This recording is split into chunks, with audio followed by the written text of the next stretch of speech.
Good morning, everyone.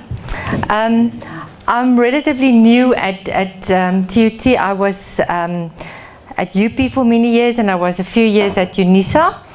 But I really like this venue of yours. This is a beautiful venue.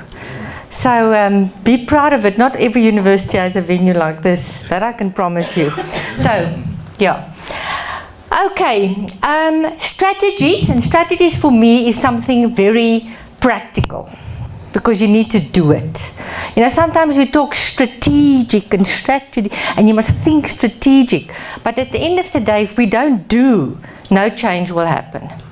So I thought I'm going to use a practical example when I present this.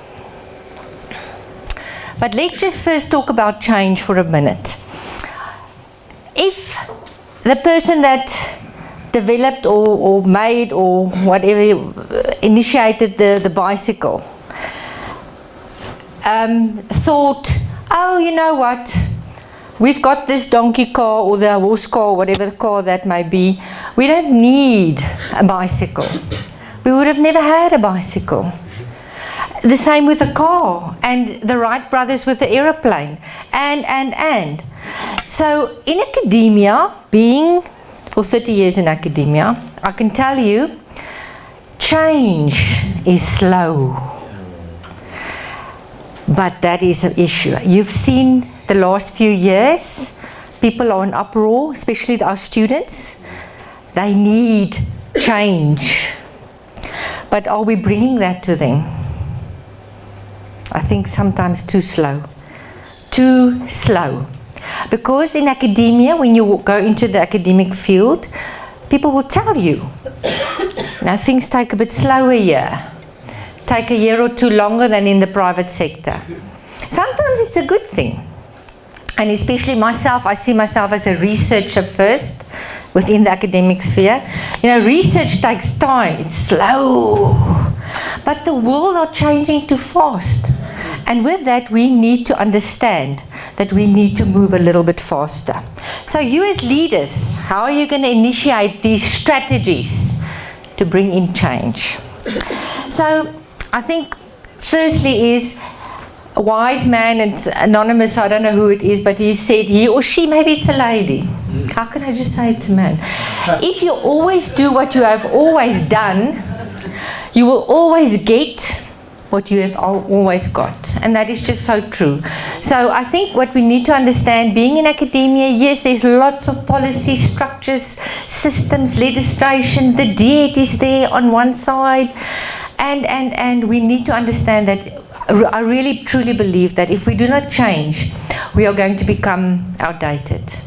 I've seen in the international sphere how our research is changing, for example. Now you all know, when you write an article, you're not supposed to make that openly available.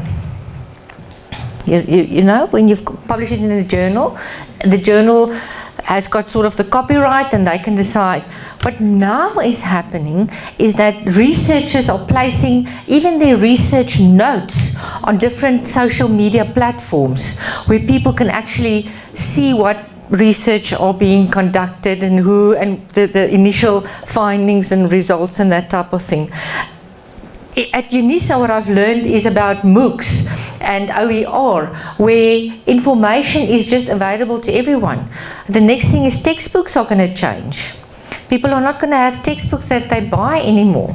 All the information is on the internet. Another example is Dr. Skosana said people learn differently, or in a group or in silos. I really like that comment, because I truly believe we need to change the way we teach. Do we all learn the same way? We don't learn. One person, I for example, cannot make notes. I hate making notes. Another person you will see make notes, everything that people says. Another person likes to sit on his or her own. Another person wants to work in a group. And one person is a morning, another person is an evening wide awake. So now we put everybody in the same little block and we say, you will learn. There's yours. This is what we give you. We give you classes, no other options. We give you tests, no other options. We give you 8 to 10 in the morning classes, etc. You hearing what I'm saying? We need to start changing. So, I went to the literature, True Scholar, to see what is real change and what is needed to change. And I came up with 3 elements. Firstly, we must have the need to change. Now, as a pro-changer, I also truly believe you don't just change for the sake of change. Because I think that's sometimes another problem. You know, you need to understand what is the need for this change, because then you will have the right type of change. Another one is, and I think this is the most important one for me, if you do not have the people around you, or where this change must take place, buy into this change, you will not have change. So the motivation is extremely important. And the third thing is a little bit more just practical, the implementation of the change, the measure and the adaptation of the change. So I thought, let's take a practical example. I've been part of quite a few initiatives. You can see I'm a pro-changer. So I have changed a few things in my life in academia, where I went. And so I'm going to use an example. So we had an advisory board, external advisory board. My field is internal auditing. And we had an advisory board, and they came to me and they said, listen, yeah, we need a program where our high-level people, our CAEs, head of internal audit, those level people, and even you know, the managers within the divisions must start thinking differently. They are, you know, auditors, my husband always make this joke in our house, because we've got auditors and we've got actuarial scientists. So we always say, what is the difference between an auditor and an actuarial science? The one looks at your shoes, at least the auditor looks at your shoes when he or she is talking to you. Shy people, not making rimples, not making, putting their hand up and say, listen, you need to fix this or change or whatever. So we need the heads of internal auditors that can drive whatever is needed. I'm sure you're aware, about 4 or 5 years ago, there was quite a few attacks on internal auditors. The one was where the snake was thrown through the window while the guy was sleeping. Another scenario was where the person was driving and he made an accident and he was full of alcohol, but he never in his whole life drank a drop of alcohol. So what does that tell you? Something else happened there. And so I can go on and on. They are killing the internal auditors. There's about 5 or 6 scenarios like that I can tell you about. And it's because they are standing up for the right thing. So you needed to get people that is leaders. The Auditor General withdrew their teams from various places. I'm sure you're aware of that as well. Have you read it in the papers? Where the AG said no longer auditing in this or that area because of the attacks on the auditors. So we need strong people, and because we need strong people, we need strong leaders. And that's why they said, please develop for us a program that can take the needs of practice for high-level leaders in this specific internal auditing into account. Now you must understand, in academia, you have a B degree, you have an honours maybe not.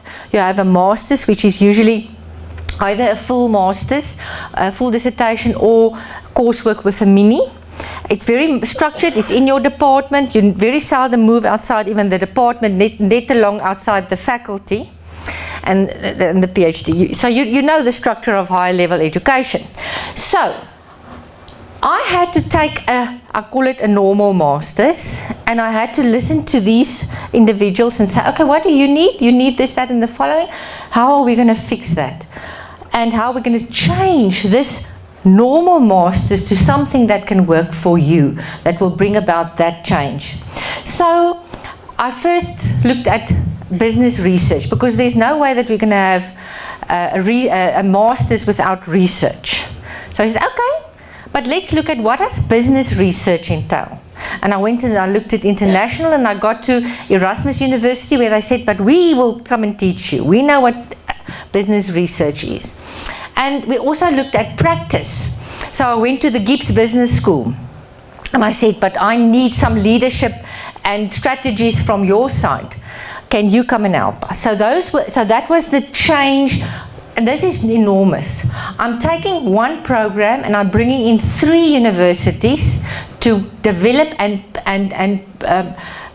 present one master's, 4 internal auditors. It was very much unique.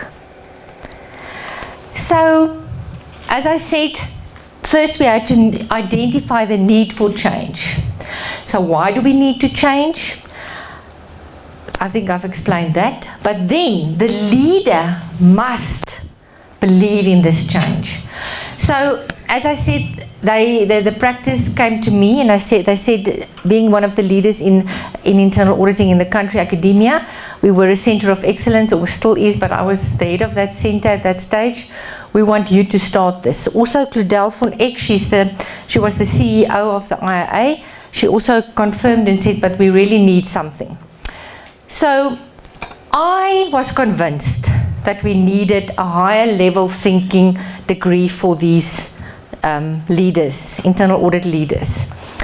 And it took me a while, it took me a few months to really get the feeling of what is needed, that first one, and also I bought into it. This is extremely important. If you do not buy into this change, just stop there. Don't even go one step further. So then I also thought about how comprehensive must this change be. So I said, okay, we have a master's degree. At that stage, internal auditors, to be able to write the CIA exam, which is the professional quality, like the CIA, they needed a honour. So all the leaders sort of had at least an honour. So we had to go a level higher, which is a master's. And I needed to see, okay, that's my low-hanging fruit. What can I take and change without changing everything? What is the small things that can make a big difference where you want to bring change? Start with those. Because the moment when people see, oh, this is not so bad, this is just a little thing here, they will buy into the next step and the next step. So always first find the low-hanging fruit, the things that can bring about change without a huge problem or lots of things that needs to be done. Also, look at the advantages, disadvantages, the weak things, the weaknesses, the strong areas, because there's always something of all. You will get good things, you'll get bad things. You will have to look at all of them. You cannot just focus on the advantages. There's always disadvantages in change, any change. Let's just take the IT at the moment. You know, in the old days we did everything manually. Huh? It was quicker actually, don't you agree with me? It was. If I tell you now, fill in a form, yes, the form, fill it in. Versus I say, go onto the system, find the form, fill it in, electronic hand signature. Who's going to be first? I promise you I'm going to be first. But then if you look at the system behind that, that's where the effectiveness comes in, the efficiency comes in, when that form, because now I must go and scan my form, and where you can just send your form there. So there's always advantages and disadvantages, and you need to identify these things in your project of change. Other aspects that I thought you should consider when you identify the need is finances. So I was very lucky. Remember? These practitioners came to me and they said, we want this. So I said, put your money where your mouth is. So they gave me 5 million rand to develop that program, which went quite a far way. You know, I actually thumb-sucked the amount, and afterwards people were saying, why didn't you ask for more? But I didn't know what to do with the money. You know, in academia you don't get money, so you're not used to spending money. So yes, that's one thing. It's usually, most of the time, when there's change, not always, but most of the times, there's a little bit of funding needed to bring about those change. Then also, what was the value for all the stakeholders? Now remember, I had to go and convince management that we're needing a new program here that is sort of funny. I had to go.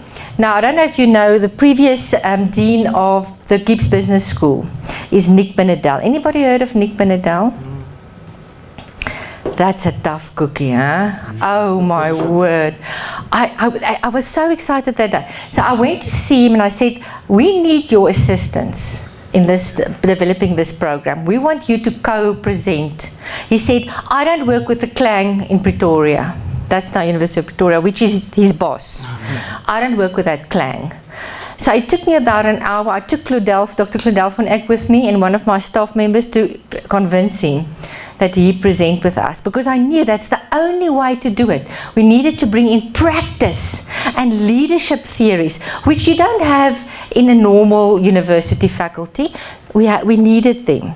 So I had to convince him. So what was the value? What was it in for him? He asked me, and I had to convince him. You see, so when you think outside the box with change that you want to bring in, make sure you understand when you go to someone to ask for something, even if it's just for money, there's no such thing as a free lunch. So what is the value for all the stakeholders? Then also the buy-in of all these people and the support that you required. I mean, there's always support. In my case, I think the admin people that where you implement a new degree, those curriculum, Eric, what do you call that, divisions? You know, those people, oh my goodness, you need them, huh? Because all the rules of DET and CHE and all those places are, it's mind-boggling. So you need, that's what I need. I really needed their support to implement this. And then also, look at your legislation, your policies, your guidelines. Maybe there is, maybe there isn't. To implement a degree that goes beyond a normal faculty, whew, it's not easy. It took me quite a while to get all the ducks in a row, actually 2 years. And then maybe other items, maybe you need material or laptops or whatever. And very important, the time frame. Especially when you work, in my case, with practice. They don't understand academia takes 2 years to implement a new degree. So you need to make sure that everybody is on board from the beginning. Then, how to motivate. Very important, lead from the front. I'm a true believer of that. I cannot ask my staff to do something if I'm not willing to do it myself. I'm telling you, if you want to motivate people, I had the guy that took, and I can't remember his name, he's a Japanese. He took Toyota to the US. Now I remember US cars, Toyota, Japanese, no. You can think that? Men, you all know cars. Okay, so this guy made a success of implementing Toyota in the US.